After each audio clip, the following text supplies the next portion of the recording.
Thanks for joining my session. And today I will talk about enhancing video analysis capabilities with multimodal generative AI. Together with me is my colleague Lana Zhang. She is a senior AI service solutions architect at AWS.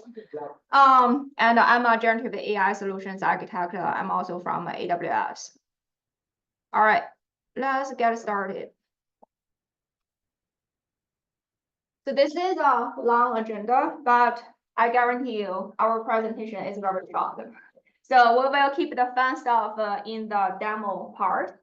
And we will give you a brief introduction about the background and the challenges of existing video analysis workflow.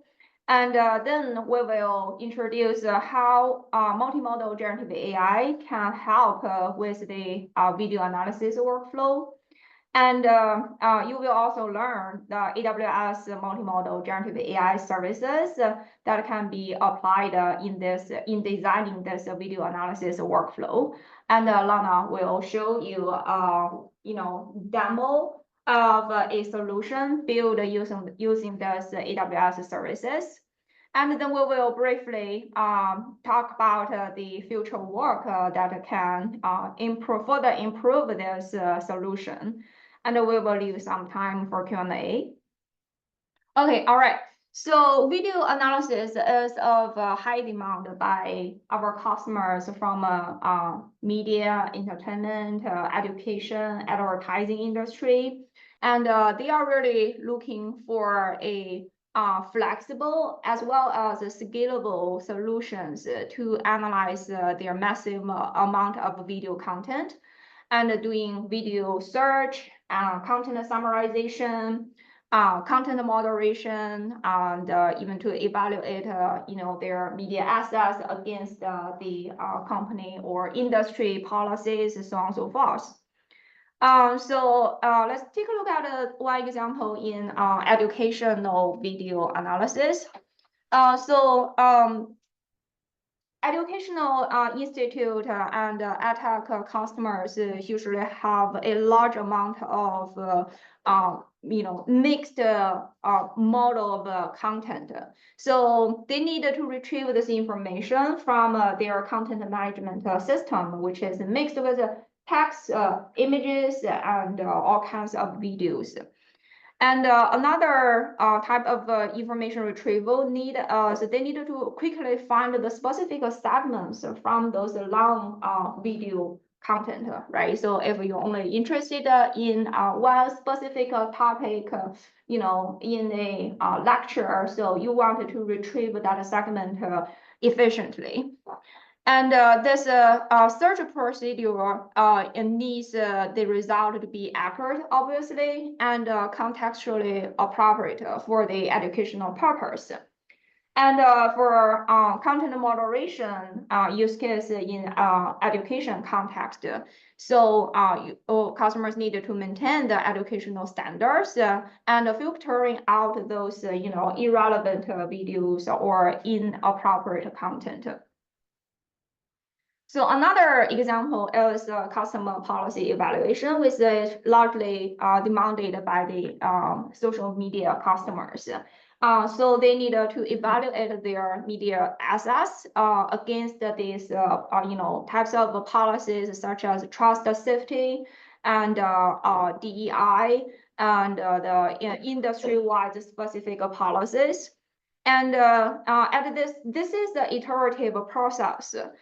So they may need to adjust the metadata that's used in analyzing, evaluating whether their media asset against or conforms with the policy.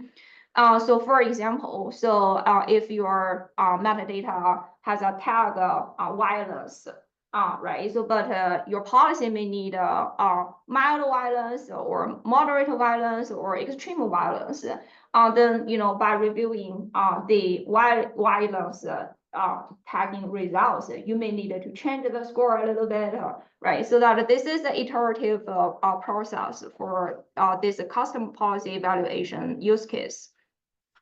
All right, to support those diverse need of video analysis, so we can generalize the workflow as a couple of components. So it takes the video as the source, and then you need a component to pre-process them. This can include reformatting the video, sometimes even resizing the video, denoising, synchronization, and most commonly sampling the video frames from this video content, so that for downstream tasks we can reduce the computational load. And followed by that is the metadata extraction. So those extracted metadata will be essential for any video analysis tasks. And you have the video asset, and you sometimes need to transcribe and or even translate. And categorizing the videos into certain categories, annotating the text in the videos, and detecting the certain objects, identifying the actions and the events, and so on and so forth. So all of those metadata extracted and stored somewhere to support the downstream analysis, such as searching certain videos, and doing the content moderation, or tracking the object, or even doing the recommending certain videos for the video viewers. All right, so let's talk about the challenges of this, general video analysis workflow. So first of all, for the data source, so their videos really have diverse formats and even resolutions, and even with very diverse quality levels. So this has some difficulties in pre-processing and the downstream tasks. So, and then for processing job itself, because of the when we deal with videos, we're talking about a massive amount of data. So it really requires a high speed, low latency for your pre-processing component to scale, right? And for the metadata extraction, so the task can be from a simple to moderately complicated to very complicated. So often some tasks require you to really have a good contextual understanding of the video content, and so this requires the accuracy and the robustness of the algorithms to back those metadata extraction component.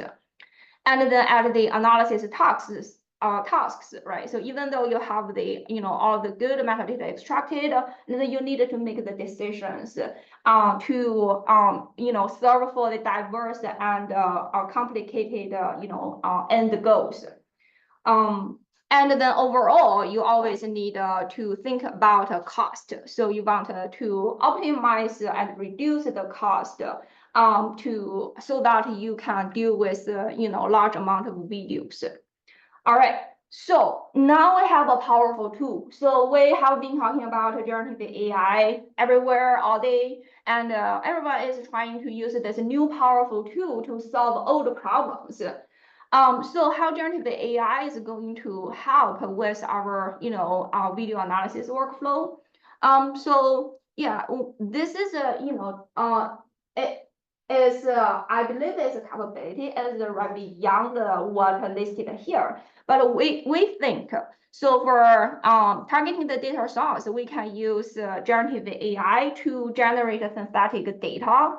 So if you need a large amount of training data, is especially in we see in the automatic driving industry. So and the customers leverage generative AI to do the synthetic data generation, and you can leverage the tool to augment the video data and do the resolution enhancement even. Okay, so then for the pre-processing stage, so we can leverage the multimodal generative AI algorithms to invent a smarter sampling algorithm. So in the old days, sampling usually depends on how many frames you want to keep per second, right? So and then you may miss a lot of useful information, or keep too many redundant frames. But with generative AI, you can take a look at those, image similarities and the content similarities, and then, compare and calculate a robust similarity score. And then based on that similarity score, you do the smarter sampling. So for the metadata extraction, and now the larger models can give you a higher accuracy in all types of machine learning jobs, from transcribing the video content and do the translation, and it provides you a much more advanced contextual understanding, right? And then at last, generative AI can be used to provide you the decision support, right? So if, we've seen customers to use a Q&A style to analyze the video content, and they can use this Q&A and the prompting skills, prompting a way of interaction to evaluate whether this content, conforms with the, policy number 1. Yeah, things like that. So, okay, all right. So what AWS offer you for the multimodal generative AI features? So for, the image clustering, which is relevant to the smarter sampling algorithm we just mentioned, we have a Titan multimodal embeddings for people who attended the previous session. So you also see, engine use the Titan model embedding to do the document classification. So, and the idea is, the document, you can treat it as images, and then the video frames, they are also images, right? So, and then for metadata extraction and the video analysis part, so we have all types of tools, such as, the foundation models that we offer. You can choose from Amazon Bedrock. So we have foundation models built by Amazon, Titan models, and third-party models from Anthropic and AI21 Labs and Meta, and Mistral AI, and so on and so forth. So, and then they will have this, specialized models, right? So Amazon Transcribe, Amazon Translate, to handle this video transcribing and translating into different languages tasks. And then Amazon Recognition, which can help you to annotate the text out of your video content. Okay, so for image understanding, so we have a multimodal larger model from Anthropic. So now we have Cloud 3 and Cloud 3.5 Sonnet that have this advanced image understanding capability. And then, to build a RAG to back the search use case, then there is the Amazon Bedrock knowledge bases, where you can choose OpenSearch or other, record DB to store those embeddings for search purpose. And then for search itself, you would need powerful embedding algorithms. We've got, Titan text embedding models, and also from Cohere text embedding models. And then we have this Titan multimodal embedding for multimodal search, where you can use text to search images or images to search images. All right. Enough talking. So then I will have Lana to show a demo, of this solution, of this video analysis workflow solution built on AWS. All right, Lana, hand over to you. Thank you, Changsha. Should I stop sharing? Oh, can you see it? Okay. Sure. So now the solution is available as an open source solution on GitHub. So later in the slide, you will find a QR code. If you want, you can install it, deploy it to your AWS account, and then you get everything up and running, including this UI, right? So this is like a React static front end, help you to manage the workflow and also serving for demo. The backend can be deployed independently. So if you need a pipeline to extract information from video and apply dynamic analysis, you can choose to only deploy the backend without the front end. So for production integration. So I will show you quickly how things works using the UI. So as a user, I will start from upload a video. So I choose it from one of the video on my drive, right? Right, so we can walk through the configuration to better understand how the extraction works. So like Changsha mentioned earlier, so the classic approach to do the video analysis, basically you need two aspects of information. One is a visual portion, like what you see. Another portion is the audio, right? So what do you hear from the video? Those are the two important source of the video, which is you want to get it as it is from the video content. So the classic approach is doing video sampling. Basically, you make screenshots out of the video based on certain interval. So this tool give you, by default, you can do like 1 frame per second, and you can do more often or less often based on your requirement. And also like we mentioned earlier, so if you do a fixed interval sampling, there's a very high chance you get a redundant images sample. If you sample too frequent, you get a lot of redundant information. Therefore, it's incur more cost and slow down the performance. But if you do it less frequent, you enter the risk to lost important information. So the solution utilizing multi-modal embedding, which is offered from Amazon Bedrock Titan multi-modal embedding, you can choose the other model as well, does similarity search. So what it does is when you sample a new image out of the video, doing multi-modal embedding, compare the embedding with the previous image in the same video, and then based on similarity threshold, you can discard those images, which is highly redundant. So later we can see some sample videos so you can see the difference, like how many videos, yeah. So the sampling we were doing include both the video and audio, right? Or is it just this part is the visual portion, so it's a vision portion. Sample is like static images. We comparing the images. Audio. But your sound and the visual should coordinate together. Yeah, yeah. So if you only sample the image, how to handle the matching with the sound? Yeah, that's a very good question. I will show you shortly. So because image extraction, visual extraction and audio extraction managed differently, and we have an efficient way to map them together, right? So that's a image sampling, right? So you capture the images, you discard those ones redundant.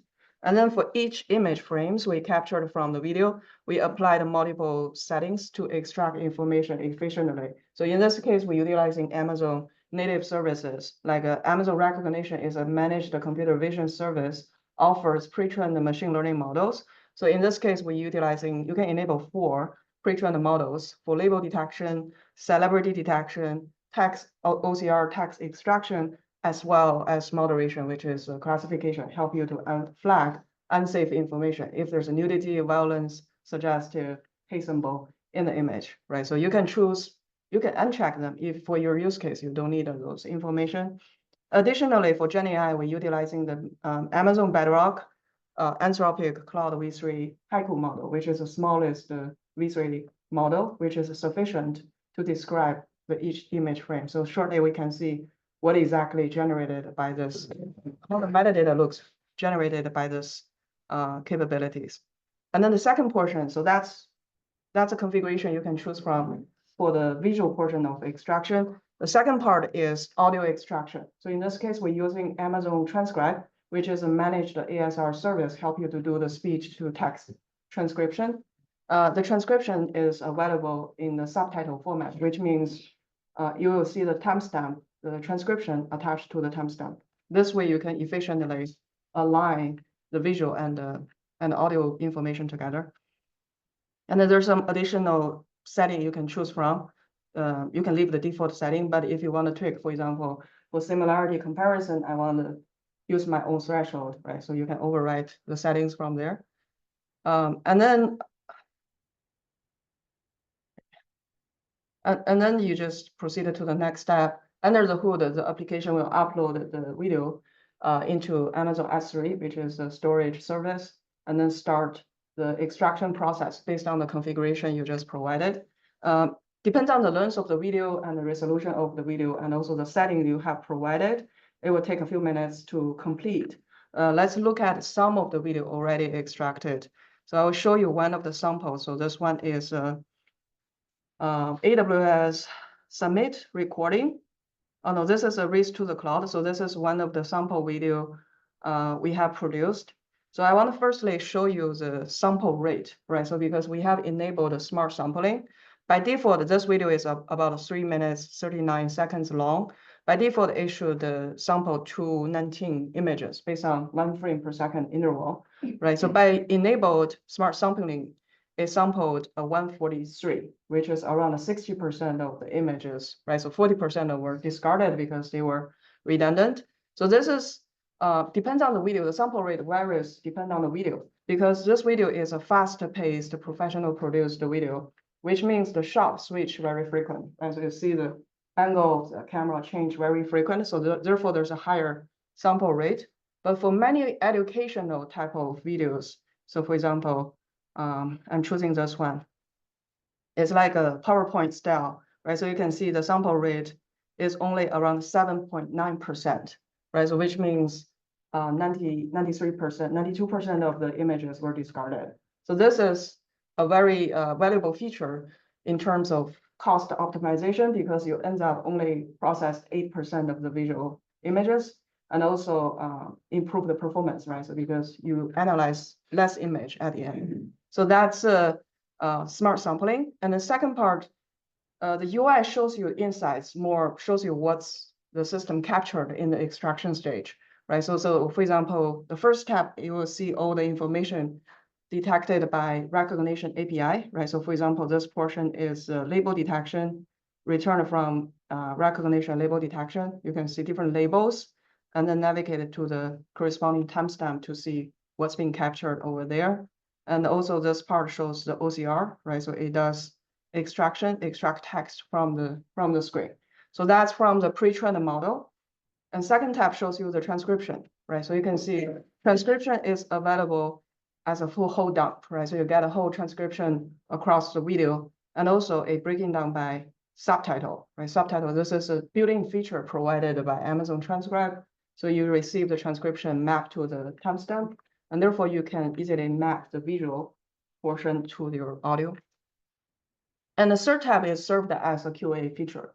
So it shows you all the images captured by the system, right? And also, and for each image frame, you can see it has the metadata we captured using from the visual portion. The summary, if I'm zooming a little bit, you can see this is generated by Anthropic V3 Haiku model. So it served as a very generic source to describe the visual portion of your video, right? So for now, so you can see after we finish the extraction process, you get a very generic information for your video. So in this stage, you don't have to decide how I want to analyze my video, right? So I just have a single truthful data stored in my database, and then can serve more dynamic downstream analysis. For analysis, so the application provide a sandbox, right? So because large language model make analytics much simpler. In the past, if I want to, for example, moderate a video saying, is there any invalid content in this image, in this video? There's a lot of custom build business rules you need to provide to make a decision. But with large language models, things can be done using prompts engineering, right? So you can just type in the prompts.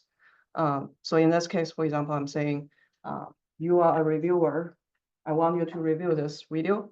And then there's some placeholder will be replaced in runtime. So here's the transcription I get from the video. And here's the image description I get from the video. And also I detect the moderation and the labels from the video. So those are the information from the video along with your policy. I want you to do this. I want you to tell me if this video is safe according to my policy, right? And then the video will, and then you can just, as it is, pass the whole prompts to large language model, and then it will analyze it and give you a conclusion. So this is a very flexible pattern. So for model, you can easily say, for example, I want to summarize this video. Summarize this video for me, and then inject the image description as well as the transcription. So if you toggle this, you can see we replaced the placeholder with actual value, right? So this is, we consider it as a framework, right? So you have a very extraction stage. It is kind of heavy duty, involve a lot of engineering effort. And also it is usually for customer is not a differentiator. So you can utilizing this type of tool to extract the information out of it. And then you can being creative and flexible to doing your own analysis utilizing large language model. So that's an extraction. Additionally, we want to just highlight one thing, which is the vector search RAG capability. Because earlier we saw all the images we have for videos, each images we have generated text messages, and also there's audios mapped to the images, and we store those text information into a vector database in text embedding, multimodal embedding, as well as full text search format to serve more flexible search. So this can be extended to a broader video lake concept, right? So you have an inventory of videos for different industries. You can extract them, store them into a vector database, and then downstream you could have multiple pipelines to manage different type of analytic process. So one thing I want to highlight is referring to Changsha's use case. For example, one of the document video talked about open API schema, right? So it has a Swagger page referring to this open API schema. If I'm using semantic search, so this will search against the vector database, store all the text embeddings in this case, it's open search database. It can be the other database as well, right? So I'm typing open API schema, and you can see it's actually searched on the image frame level. So it identified a collection of image frames contains open API schema, right? So it's actually the Swagger screenshots on the video in this video. So therefore, you identified this video, which is contain relevant information about the term you try to search. Another quick example is to search multimodal embedding. So this is the case, for example, I have an image and I want to search against database, right? So this is, you can see this is a formula as a screenshots, and I want to search across my video inventory. Any video contains information relevant to this formula, and they identified remove my text embedding. So in this case, I search based on image only, and you can see it find this video, which is talk about the graviation, right? And then some of the frames you can see get picked have a relevant formula, right? So on the screen. So this is very powerful because the formula information from the image from the video is not usually captured well as text information. So this allows you to be very flexible and search your information just using image. Another quick example is this one, right? So you can, let's see how it works. Right. Right, so it brings up the relevant topic, although it's not identical, like you can see it's not an identical pattern, but the video's content itself is relevant, so it's get picked. Yeah, so actually the uploaded image is about semantic transmission, and the searched one also semantic transmission, but just in a little bit different form. Right, all right, so that's a demo, how you can utilizing the sample application. So it has a built-in, it's considered as a tool, right? So help you to flexibly analyze your video content and also utilizing AWS services I believe we have some.